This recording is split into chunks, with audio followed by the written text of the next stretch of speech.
앞서 이야기 드렸듯이 오늘부터는 예수님이 오시기를 기다리는 이 대림절의 시작입니다. 오늘도 계속하여 그러나 끊임없이 이 왕들의 이야기를 조금 이어나가려고 하는데요.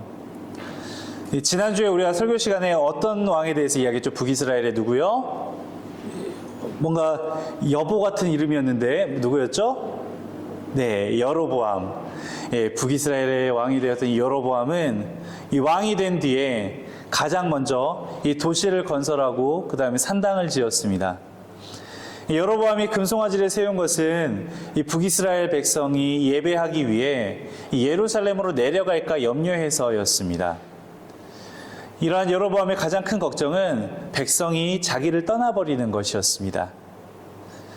실제로 북이스라엘과 남유다는 그런 걱정을 할 수 있을 정도로 이 예루살렘을 사이에 두고 끊임없이 갈등하고 또한 분쟁하는 긴장관계를 가지고 있었습니다. 이 역대하 16장에서는 이 북이스라엘 왕 바하사가 예루살렘에서 한 5마일 정도 떨어진 도시죠. 그러니까 한 10km가 조금 안 되는 아주 가까운 거리예요. 그곳에 북이스라엘의 새로운 도시를 지으려고 합니다. 이 라마라는 도시인데요. 그 이야기가 제가 읽는 이 1절입니다. 이 아사왕 제36년에 이스라엘 왕 바하사가 유다를 치러 올라와서 라마를 건축하여 이 사람을 유다 왕 아사에게 왕래하지 못하게 하려 한지라. 그러니까 바하사가 지금 라마를 요새화하는 것은 첫 번째 이유는 북이스라엘 백성들이 유다에 이제 예루살렘으로 떠나지 못하게 막으려고 하는 것이고요.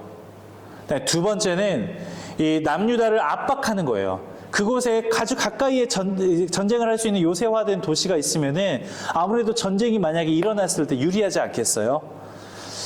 그러자 그의 위기를 느낀 이 남유다의 왕 아사가 이 매우 다급하게 아람 왕, 그러니까 지금으로는 시리아죠. 이 시리아 아람 왕 이 벤하닷에게 찾아갑니다. 이 2절부터 5절까지의 내용입니다. 아사가 여호와의 전 곳간과 왕궁 곳간에 은금을 내어다가 이 다메섹에 사는 아람 왕 벤하닷에게 보내며 이르되 내 아버지와 당신의 아버지 사이에서 같이 나와 당신 사이에 약조를 합시다. 근데 무슨 약속이냐?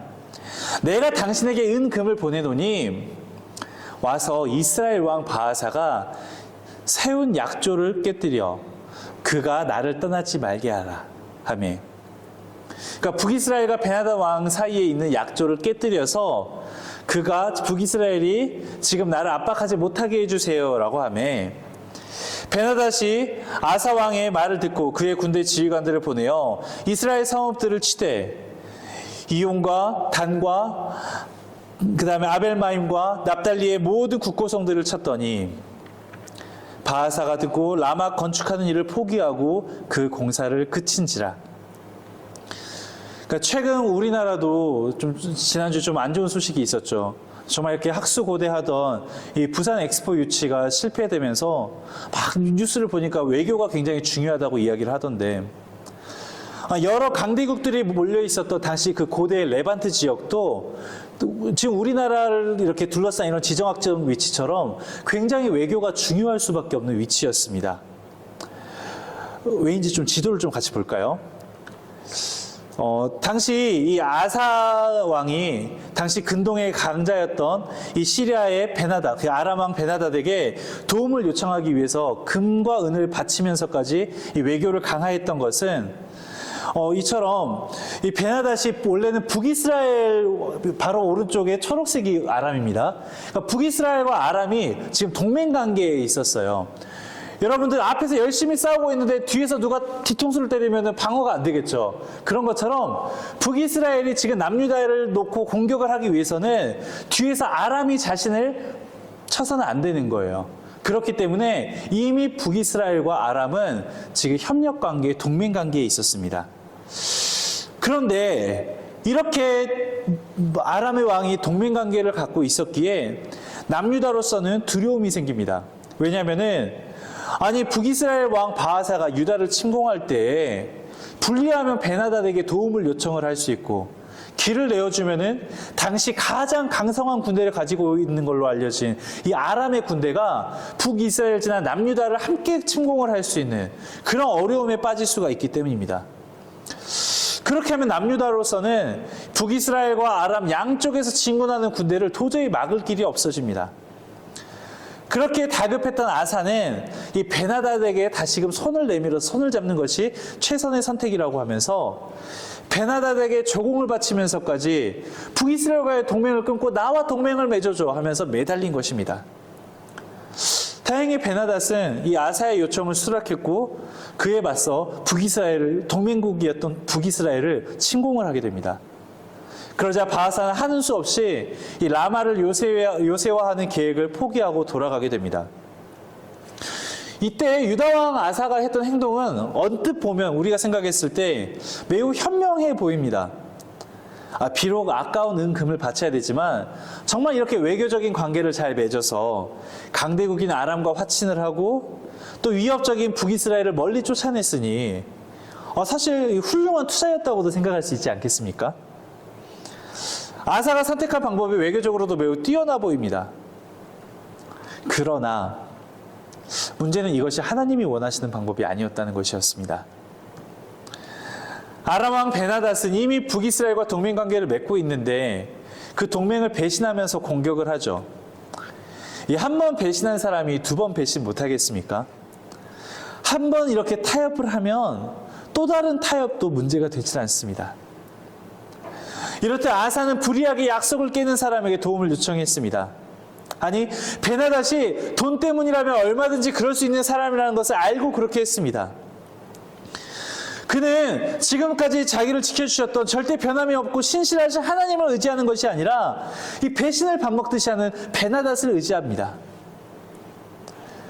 우리도 힘들고 어려운 일이 닥치면 내게 편리하고 내가 좀 꾀를 내어서 이걸 쉽게 넘어갈 수 있는 방법으로 그 문제를 해결하고 싶어 합니다.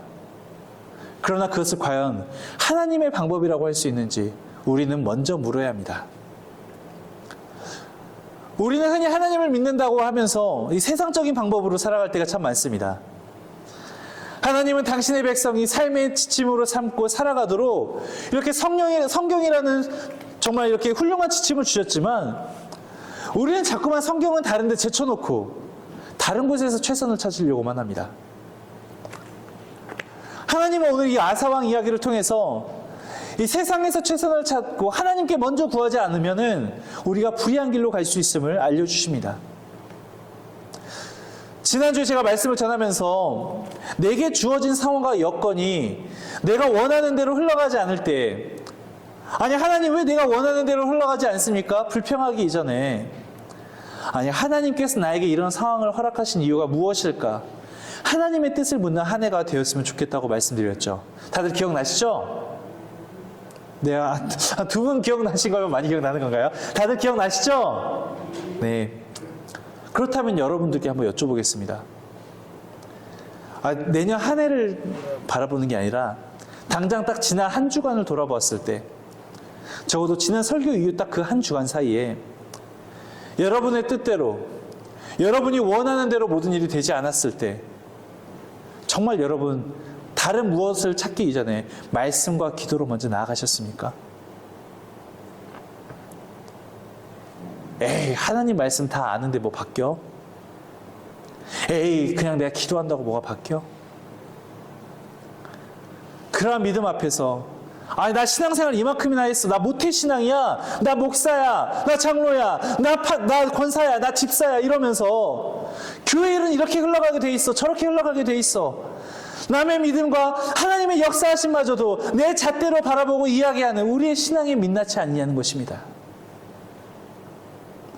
제가 지난주부터 계속 반복하여 이야기하지만 우리의 믿음을 돌아보자면서 여러분께 호소하지만 정말 여러분 이 외침이 지금 들리시나요? 제가 이렇게 안타깝게 외치는 데 이유가 있습니다.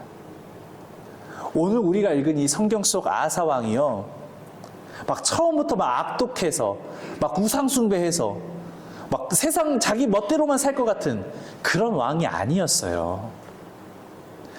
역대하 14장 2절부터는 앞에 보이시죠? 네. 아사를 가리켜서 그의 하나님 여호와 보시기에 성과 정의를 행하는 왕이라고 이야기를 해요.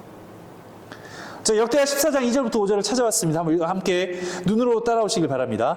아사가 그의 하나님 여호와 보시기에 선과 정의를 행하여 이방 제단과 산당을 없애고 주장을 깨뜨리며 아세라 상을 찢고 유다 사람에게 명하여 그 조상들의 하나님 여호와를 찾게 하여 그의 율법과 명령을 행하게 하고 또 유다 모든 성읍에서 산당과 태양상을 없애매 나라가 그 앞에서 평안함을 누리니라. 아사가 종교개혁을 단행했는데 앞서 우리가 읽었던 이 14장은 그나마 양반이죠. 어느 정도냐면은 역대하 15장 16절에서는 이방신 아세라를 숭배한 그의 어머니 조차 태우에서 폐할 정도로 철저하게 하나님 편에 살겠다라고 다짐하는 이였습니다. 그뿐입니까? 외적이 쳐들어왔을 때도요. 구스, 그러니까 지금의 에티오피아 지역입니다. 이 에티오피아에서 이 100만의 대군이라고 기록이 되어 있어요. 이 100만 대군을 이끌고, 물론 그 고고학자들은 당시 인구수로 계산했을 때 100만은 되지 않으리라고 생각을 합니다만, 하여튼 아프리카의 거대한 대군을 이끌고 쳐들어왔을 때 아사가 하나님의 도우심을 구함으로써 그들을 물리칩니다. 역대하 14장 11절의 기록입니다. 아사가 그의 하나님 여호와께 부르짖어 이르되 여호와여 힘이 강한 자와 약한 자 사이에는 주밖에 도와줄 리가 없사오니 우리 하나님 여호와여 우리를 도우소서. 우리가 주를 의지하오며 주의 이름을 의탁하옵고 이 많은 무리를 치러왔나이다. 여호와여 주는 우리 하나님이시오니 원하건대 사람이 주를 이기지 못하게 하옵소서 하였더니 어려움이 쳐들어왔을 때도 그는 다른 것에 먼저 구하는 것이 아니라 물론 왕으로서 준비를 했겠죠. 대적을 칠 전쟁 준비를 하겠죠. 그런데 그 무엇보다도 앞서서 그가 했던 것은 하나님께 구하는 것이었고 하나님의 응답을 듣길 원하는 것이었고 하나님 앞으로 나아가는 것이었습니다. 그리고 그 결과가 어떻게 되었느냐. 아사가 종교개혁을 단행하고 오직 하나님만을 의지하며 섬겼을 때 유다는 36년이나 평화의 시간을 누릴 수가 있었습니다. 유다 백성이 35년 동안 누렸던 그 평화는 하나님의 은혜입니다. 그 35년 동안 유다에 문제가 없어서가 아닙니다. 위협하는 적이 없었던 것도 아닙니다. 그러나 그 구스의 100만 대군으로 그려진 정말 어마어마한 군사가 쳐들어왔을 때에도 하나님만 붙들고서 하나님을 먼저 붙들고서 의지한 이 아사와 백성들의 믿음이 있었기에 나라가 평안할 수 있었습니다. 바로 이것이 불의와 타협하지 않고 말씀대로 살아갈 때 누리는 형통함입니다. 그런데 역대하 16장을 넘어가기 시작하면은 그에 앞서 15장 17절만 하더라도 마음이 온전했던이라고 기록된 이 아사가 갑자기 믿음이 마치 없는 사람처럼 변하는 모습을 발견하게 됩니다.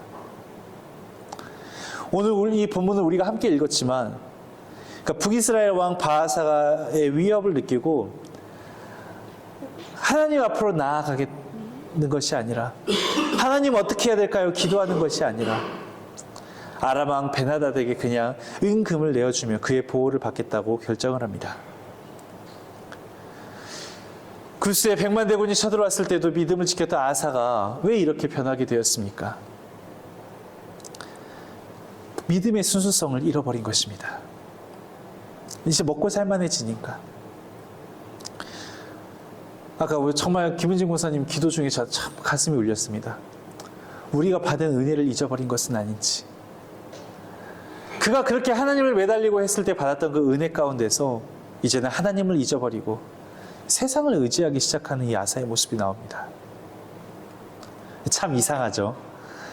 이 상황이 어렵고 힘들 때에는 간절히 하나님께 나아가면서 의지하는데 하나님께서 은혜를 베푸시고 평안을 얻고 안정되고 나면 오히려 하나님을 떠나버립니다. 정작 위기를 벗어난 것인지 아니면 그 안에 숨겨져 있던 우리의 그 믿음의 민낯이 드러나는 것인지 하나님이 아닌 다른 것에서 희망을 찾으려고 합니다. 그러나 하나님이 아닌 것에 기대어서 내 생각대로 내 판단대로 아니 나 구스의 100만 대군도 이겨냈던 사람이야. 나 이런 신앙생활했던 사람이야. 나 교회에서 이런 직분이 있는 사람이야. 내 방법대로 했을 때 결과가 무엇이었습니까? 다음 주에 다룰 내용입니다만 미리 살펴보죠. 9절입니다. 여호와의 눈은 온 땅을 두루 감찰하사 진심으로 자기의 향하는 이들을 위하여 능력을 베푸시나니 이 일은 왕이 망령되이 행하였은즉 이후부터는 왕에게 전쟁이 있으리라 하매. 하나님께 먼저 내 삶을 의뢰하고 하나님 안에서 방법을 찾으려고 했을 때에는 35년간 유다가 평화의 땅이었으나 하나님이 아닌 다른 곳에서 그가 자신은 스스로 지혜롭다고 생각하면서 지혜 안에서 행동했을 때 하나님을 떠나는 그 순간부터 세상의 공격을 받기 시작합니다. 마음이 온전하던 아사가 하나님의 은혜를 누리면서 더욱 믿음으로 나아가지 않고 한눈을 팔기 시작했을 때 결국 이스라엘에 비극이 찾아옵니다.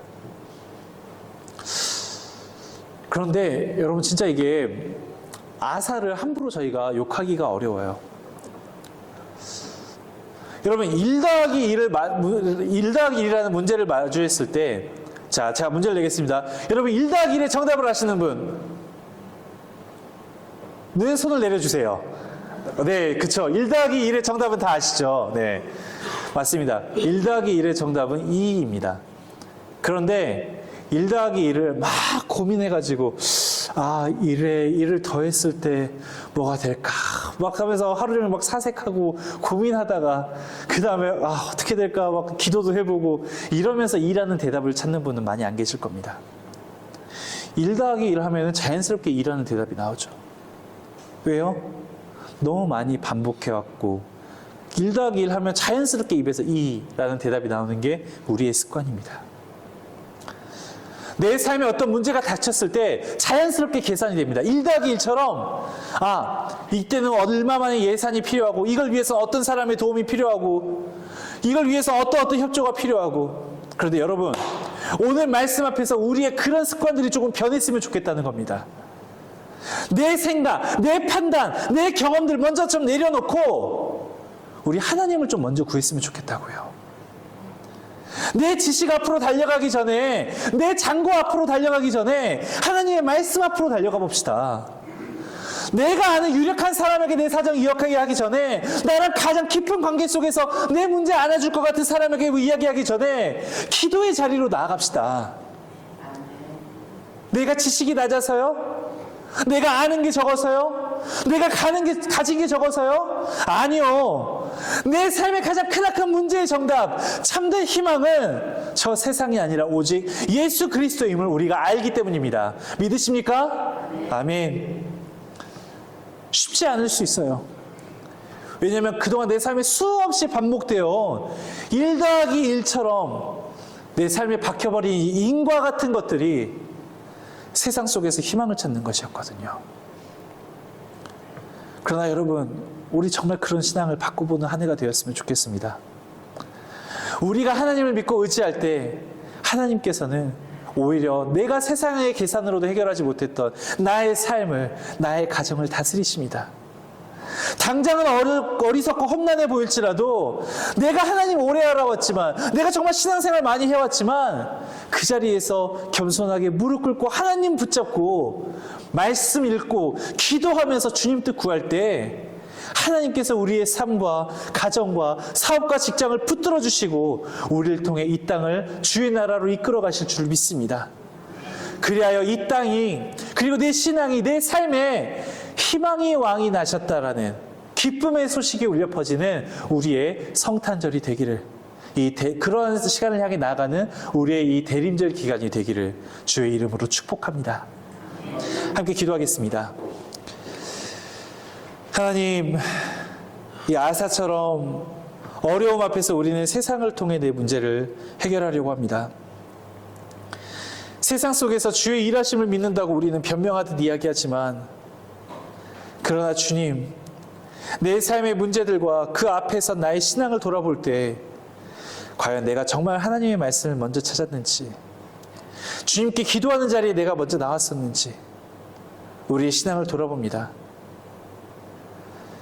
주님, 나에게 이제는 습관처럼 박혀버린 하나님에게 묻기 이전에 세상에 먼저 기대는 나의 삶의 모습, 이 시간 주님 앞에 내려놓고자 합니다.